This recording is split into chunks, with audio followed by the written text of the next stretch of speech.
હર હર મહાદેવ મિત્રો, કેમ છો બધા? મજામાં? અત્યારે પ્લાન બન્યો છે આપણે વિઠ્ઠલપુર ખંભાળિયા ગામ પાસે આવેલું રામનાથ મહાદેવના મંદિરે દર્શન કરવા માટે, જે ખૂબ જ જૂનવાણી મંદિર છે ને, બહુ ઓછા વ્યક્તિ આ મંદિર જોયેલું છે. તો આપણે ત્યાં જવાનું છે ને રામનાથ મહાદેવના તમને દર્શન કરાવીશ. ખૂબ જ સુંદર મંદિર આવેલું છે, એકાંત વિસ્તારમાં છે. તો ચાલો આપણે નીકળીએ ને સીધા પહોંચી જઈએ રામનાથ મહાદેવના મંદિરે, જે શેત્રુંજી નદીના કાંઠે આવેલું છે. મિત્રો, તમને મારા વિડીયો ગમતા હોય તો ચેનલને સબસ્ક્રાઈબ કરી લેજો, વિડીયો લાઇક કરી દેજો, તમારા મિત્રો સાથે શેર કરવાનું ભૂલતા નહીં. આવા જ નવા વિડીયો તમને મારી ચેનલ ઉપર જોવા મળતા રહેશે. તો ચાલો આપણે ફટાફટ નીકળીએ આપણી બાઇક લઈને. ચાલો તો જઈએ હવે. રામનાથ મહાદેવનું મંદિર ગુજરાતના અમરેલી જિલ્લામાં આવેલું 11 કિલોમીટરના અંતરે આવેલું છે, જે સાવરકુંડલા રોડ ઉપર જાઓ ત્યાંથી જમણી તરફ વળે છે. ફતેપુર ગામ ભોજલરામ બાપાનું મંદિર છે, ત્યાંથી થોડે અંદર જાઓ એટલે આવી જાય છે રામનાથ મહાદેવ. જે ગાડા માર્ગને હિસાબે અહીં 4 વ્હીલ ચલાવવામાં બહુ તકલીફ પડે છે અને બાઇક લઈને આરામથી તમે જઈ શકો છો. અહીં બસની કનેક્ટિવિટી ખૂબ જ ઓછી છે, તમારો પ્રાઇવેટ વાહન લઈને જ તમારે આવવું પડે છે.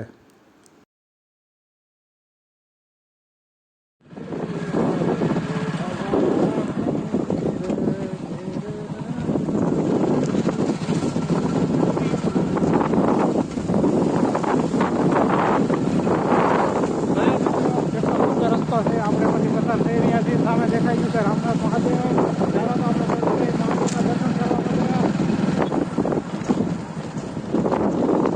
આ ભાઈ ખેતરમાં દવા થતી રહ્યા છે અને બધા કીટનાશકોને મારી રહ્યા છે. સામે દેખાઈ ગઈ સજા આપણને રામનાથ મહાદેવની. તો આપણે સીધા પહોંચી જાય. દીપડાથી બચવા માટે ઉપર બનાવ્યું છે. કોટડીમથી બચવા માટે મુલાકાત લેવા માટે આવે. આજ રવિવાર હોવાના હિસાબે ખૂબ જ અહીં બાઇક ને 4 વ્હીલ લઈને માણસો આવી ગયા છે. ઘણું બધું તમે જોઈ શકો છો. આપણે નાનો એવો અલ્પાહારનો પ્રોગ્રામ કરેલો છે, તો ત્યાં અહીંયા અલ્પાહાર ભાઈ આપણે કરવાનું છે ને નદીએ પણ જવાનું છે. અહીંયા સામેની સાઈડ નદી, થોડી વારમાં ત્યાં પણ જઈએ. ખૂબ જ ઠંડો મસ્ત પવન આવી રહ્યો છે. રામનાથ મહાદેવ જે અતિ શાંત જગ્યાએ આવેલું છે, અતિ પ્રાચીન મંદિર છે મહાદેવનું. વાડી વિસ્તારમાં છે, બહુ ઓછા માણસોએ આ મંદિર જોયેલું છે.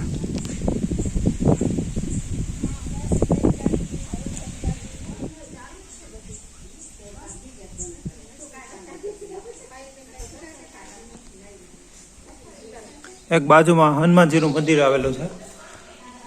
જય હનુમાન દાદા. સામે રામ લક્ષ્મણ જાનકીની એક સરસ મજાની ફોટો રાખેલો છે.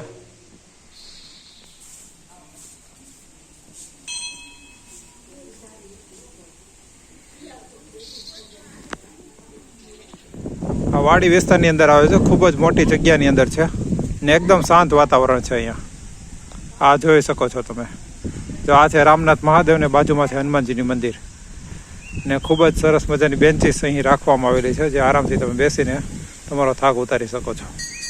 જે અમરેલીમાં રહેતા હોય છે એ લોકોએ આ મંદિર જોયેલું હોય છે, પણ જે બહારથી આ મિત્રો કોઈ વિડીયો જોતા હોય છે તો આ વ્યક્તિએ નહીં જોયું હોય મંદિર, પણ તમને બતાવું મારા વિડીયો દ્વારા. તે ખૂબ જ મંદિર સુંદર મજાનું મંદિર છે.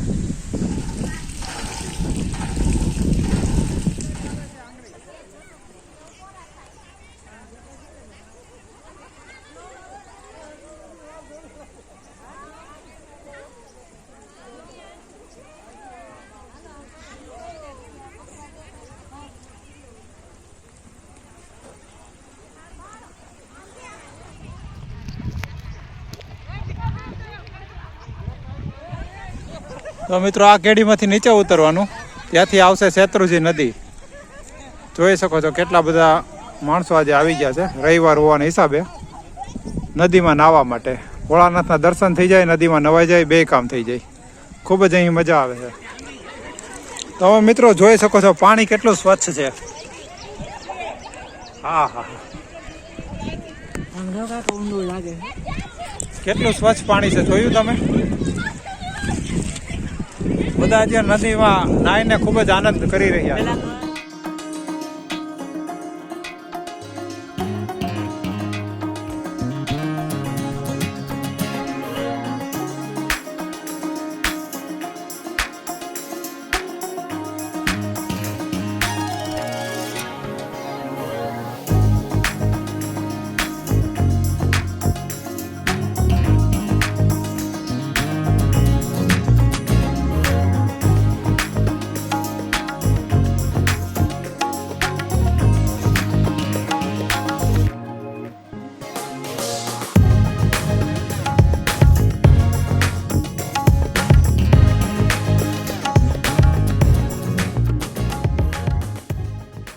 મિત્રો આજે આપણે પહોંચી ગયા છીએ શેત્રુંજી નદીના કાંઠે ને નદીમાં નાહવાની કંઈક મજા આવે છે, અલગ જ છે વાતાવરણ, ખૂબ જ મજા આવે છે. ચાલો થોડો નાહી લઈએ હવે.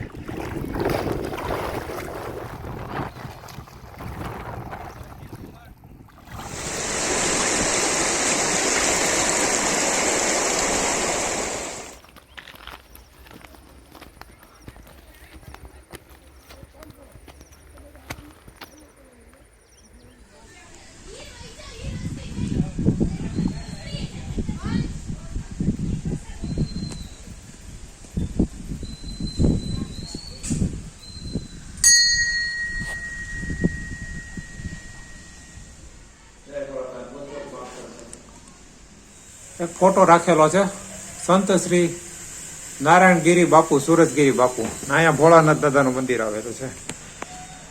ખૂબ જ સુંદર શિવલિંગ.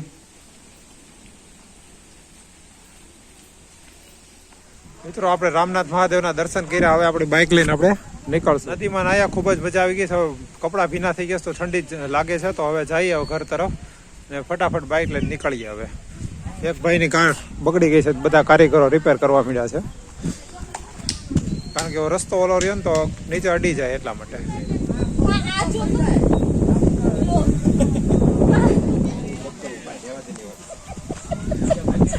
કાલે ટપકા કરી લીધા છે અમે લોકોએ.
રામનાથ મહાદેવના દર્શન કરીને આવી ગયા છે. નદીમાં નાહવાની ખૂબ જ મજા આવી ગઈ. હવે મળશું નવા વિડીયોની અંદર. ચેનલને લાઇક, શેર ને સબસ્ક્રાઇબ કરી નાખજો. તમારા મિત્રો સાથે શેર કરવાનું ભૂલતા નહીં. આવા જ નવા વિડીયો તમને મારી ચેનલ ઉપર જોવા મળતા રહેશે. ચાલો મિત્રો, હવે મળશું નવા વિડીયોની અંદર. હર હર મહાદેવ. Thank you. આવજો.